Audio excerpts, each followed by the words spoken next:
Hello mga ka-store, nandito na tayo sa ating raffle 10 pesos. 10 pesos lang, meron na kayong Choc-Quick biscuit. 1 to 10 lang. Ngayon, sunod-sunod ang raffle natin. 3 coffee ito. Unahin muna natin sa free coffee, round 160. Okay, si Brother Romeo ang bubunot. Manalo is number, one. Number 1. Si Madam Honey.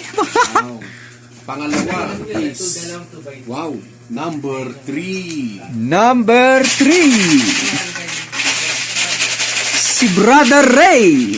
May kape na si Ray. Santa Claus. Last number. Last number is number 9. Number 9. Brother James. Pambirang mga absent. Absent. Congratulations